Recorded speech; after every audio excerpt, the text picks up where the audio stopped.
안녕. 안녕하세요. 채채입니다. 오늘은 한강 작가님 책을 좀 데려와 봤는데요. 한강 작가님은 이제 수필 같으면서도 소설 같은 그런 매력이 있는 문체를 가지고 계신 작가님이라고 생각을 해요.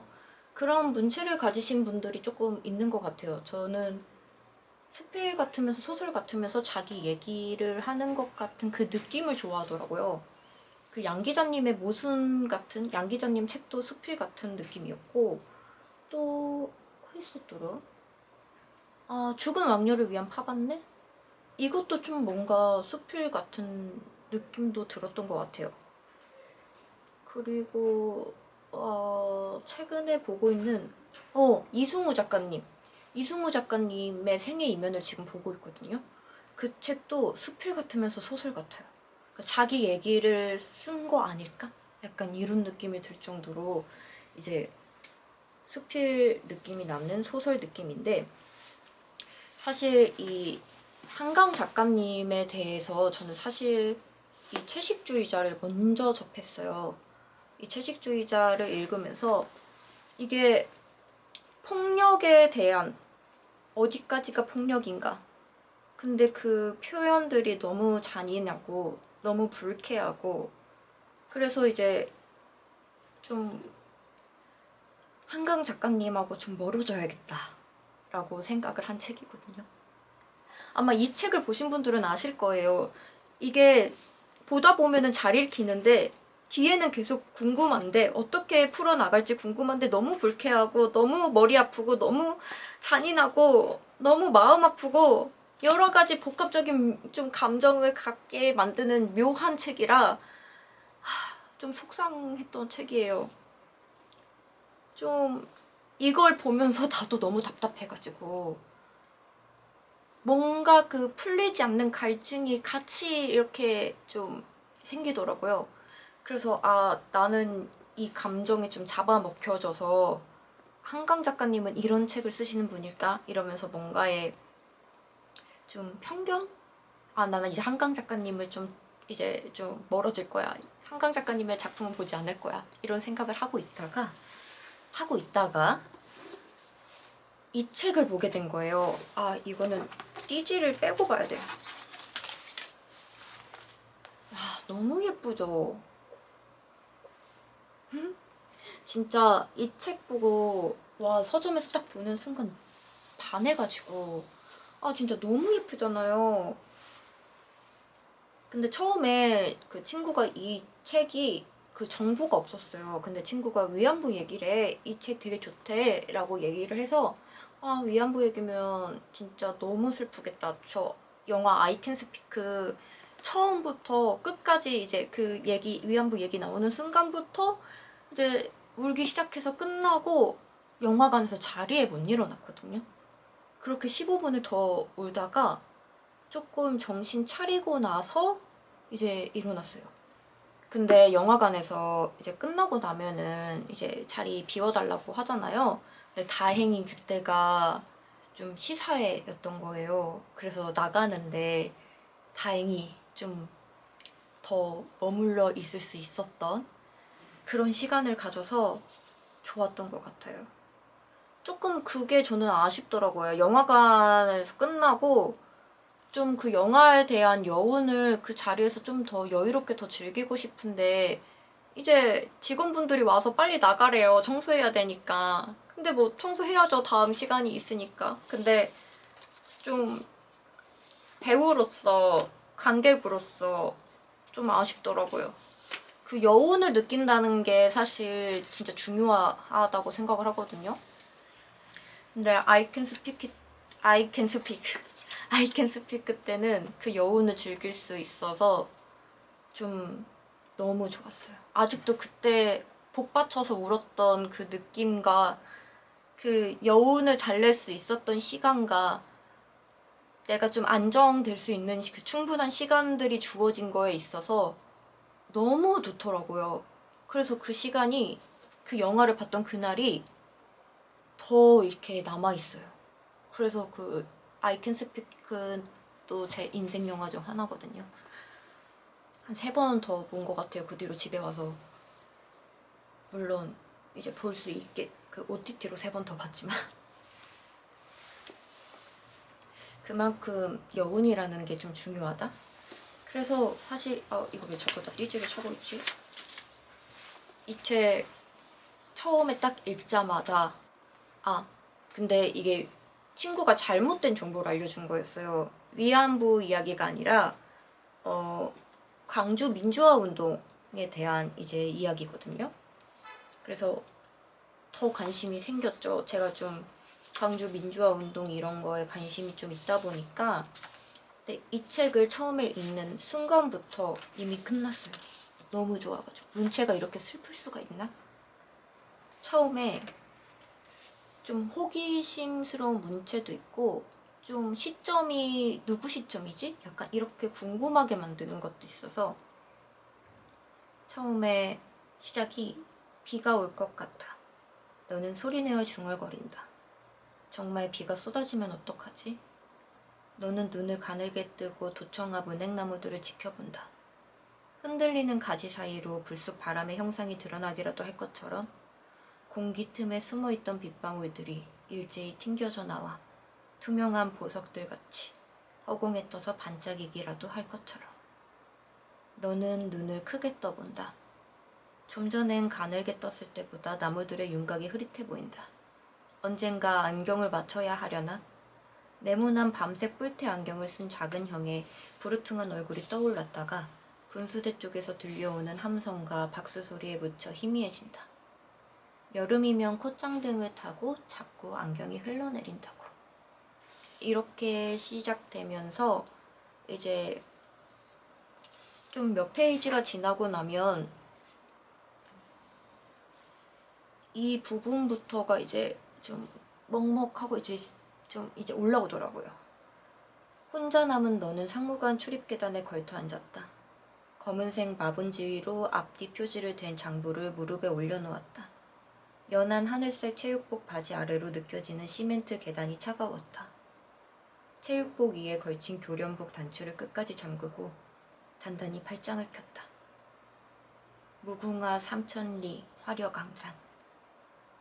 따라 부르다 말고 너는 멈춘다. 화려강산 하고 되뇌어보자 한무 시간에 외워졌던 엿자가 떠오른다. 이젠 맞게 쓸 자신이 없는 유난히 획수가 많은 한자다. 꽃이 아름다운 강산이란 걸까? 꽃같이 아름다운 강산이란 걸까? 여름이면 마당가에서 네 키보다 높게 솟아오르는 접시꽃들이 글자 위로 겹쳐진다. 하얀 헝겊 접시 같은 꽃송이들을 툭툭 펼쳐 올리는 길고 고든 줄기들. 제대로 떠올리고 싶어서 눈을 감는다. 가늘게 눈을 뜨자 도청 앞 은행나무들은 여전히 바람에 흔들리고 있다. 아직 한 방울의 비도 바람 사이로 튕겨나오지 않았다. 이 부분부터 이제 나 이거 정신 안 차리고 읽으면 밖에서 못 읽겠다.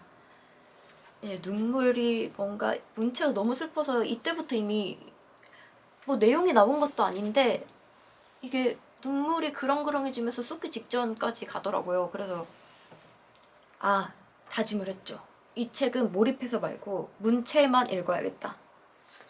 그래서 몰입을 하지 않고 문체로만 읽는데도 울컥울컥은 쏟아질 때마다 이제 마음을 좀 눌러안고 그렇게 또 다시 이어나가고 또 그렇게 반복돼서 읽어서 조금 오래 걸렸어요.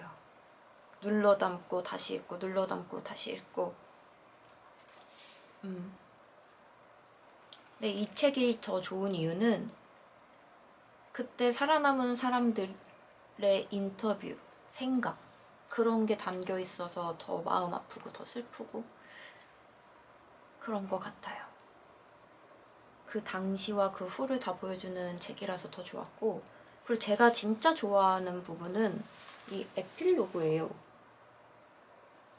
이 에필로그인데 사실 이 책을 보면서 한강 작가님은 왜 이 책을 썼을까? 이 생각을 좀 많이 했거든요. 근데 이 에필로그를 보면 왜 썼는지 알 것 같다. 그 마음이 온전히 느껴져서 저는 이 부분이 너무 좋았어요. 그래서 좀 이게 사실 울컥울컥은 했지만 진짜 한 번도 울지 않고 끝까지 봤거든요. 저 눈물 진짜 많은데 그 울음을 다 참고. 근데 오히려 시원하게 울면은 조금 그 갈증이 해소되시는 거 아시나요? 근데 저는 갈증이 해소되거든요, 시원하게 울면. 근데 얘는 계속 참았잖아요. 그래서 더 먹먹해요. 그 감정이 더 먹먹하고 여운이 더 오래가고. 근데 이제 나중에 조금 시간이 지나면 이 책을 처음부터 끝까지 온전히 이거에만 빠져서 몰입해서 읽어보고 싶어요. 중간에 깨지는 시간 없이. 그래서 온전히 젖어서 보는 것과 이 좀 참고 참고 참으면서 본 후에 그 먹먹함과 한번 좀 비교해보고 싶어서 나중에는 얘 그렇게 한번 다시 읽어보려고요. 이제 이게 좀 제 인생책이 되었거든요. 이제 한강 작가님이 좋아진 거예요. 이 책으로 인하여. 그러다 보니까 채식주의자도 사실 다시 읽어볼까? 이 생각이 들 정도로 한강 작가님이 너무 이제 좋아져서 그 다음 책을 삽니다. 이게 흰이라는 책인데 이게 진짜 흰, 딱 흰, 뒤에 아무 글자도 없어요. 그래서 이게 어떤 책일까 궁금한데 앞에 딱 펴보면 흰 것에 대해 쓰겠다고 결심한 봄에 내가 처음 한 일은 목록을 만든 것이다. 강보, 베네옷, 소금, 눈, 얼음 이렇게 쫙 첫 페이지가 흐르고 나서 이제 그 다음 페이지에 한 단어씩 적어갈 때마다 이상하게 마음이 흔들렸다. 이 책을 꼭 완성하고 싶다고. 이것을 쓰는 과정이 무엇인가를 변화시켜줄 것 같다고 느꼈다. 환부에 바를 흰 연고, 거기 덮을 흰 거즈 같은 무엇인가가 필요했다고. 이 부분을 읽는 순간 이 책은 이미 또 끝났어요. 아직 다 읽지는 못했는데 너무 좋아요. 근데 지금까지 읽은 부분에서 이 책은 이제 한 여자 23살의 엄마가 8개월 정도 돼서 아기를 낳아요. 근데 집에서 아무도 없는데 혼자 아기를 낳는데 어디서 들은 게 있어서 끓는 물에 가위를 삶고 그 아픈 와중에 아픔을 견디며 아기를 낳아 탯줄을 자르는데 그 태어난 아기한테 죽지 말아라. 제발 죽지 말아라. 이 말을 2시간 동안 그렇게 아이한테 해주다가 아이는 2시간 만에 결국 죽게 되는데 그 죽지 말아라 제발 죽지 말아라 이 말이 너무 강력하더라고요. 이 머리에서 좀 계속 좀 가끔씩 떠올라요. 근데 그게 이 책에서도 나오거든요. 죽지 말아요. 한번 그래서 생각을 해봤어요. 이 말이 왜 내리에 꽂혀서 안 없어질까? 왜 나를 자꾸 먹먹하게 만드는 걸까? 살아남자, 살아줘. 이것보다 더 간절한 것 같아요. 제발 죽지 말아라. 제발. 죽지 말고 살아다오. 이런 느낌이니까. 제발 이 아기가 살아주길만을 바래서 살아줘가 아니라 죽지 말아라. 이 말이 이 책은 이미 한번 저의 마음을 훑고 지나갔다고 생각이 듭니다. 그래서 이 책 같은 경우는 이제 다 보고 나서 또 한 번 이제 촬영을 할 예정인데 어떨지 이제 좀 궁금해요. 근데 이 책은 좀 한 번에 또 많이 읽기 힘들어서 조금 더 걸릴 것 같아요. 조금 빨리 못 읽겠더라고요. 이 마음적으로 온전히 이 이야기를 담는 데 있어서. 그래서 좋았다. 근데 확실히 무겁기는 해요. 이 한강 작가님이 폭력 그리고 죽음과 삶 이런 주제에 관해서 쓰시는 걸 좀 좋아하시는 것 같아요. 그래서 저는 좀 이 책들이 좋았고 이 흰이라는 게 하얀은 솜사탕 같이 좀 귀엽고 이렇게 흰 토끼 막 이렇게 생각이 나는 거면, 이 흰이라는 거는 삶과 죽음을 뜻한대요. 그런 게 담겨져 있는 단어인가 봐요. 그래서 조금 더 와닿았다고 해야 되나? 그리고 이것도 뒤에 작가의 말이 있거든요. 그래서 이 책을 어떻게 쓰게 됐는지 그 부분이 또 너무 좋아요. 이미 이 작가님은 알고 있어서 이제 작가의 말을 먼저 보게 되고, 소년이 온다는 그 에필로그가 작가의 말은 아닌데 작가의 말처럼 들렸고, 이 책은 작가의 말이 있어요, 이는.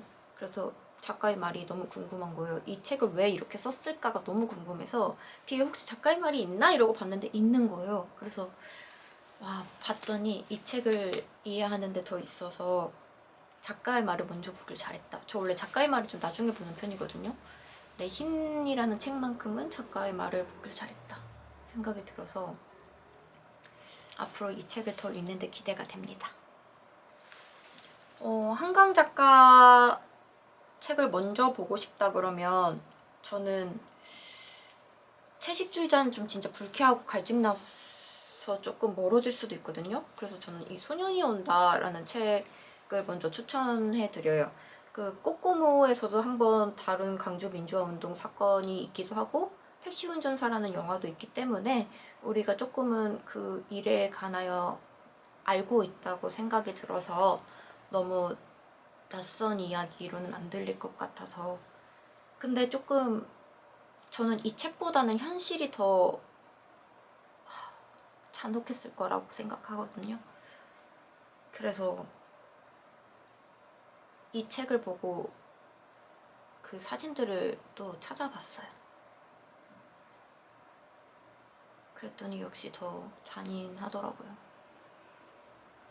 제가 한번 빠지면 또 그 끝까지 또 팔려고 하는 그런 습관이 있어서.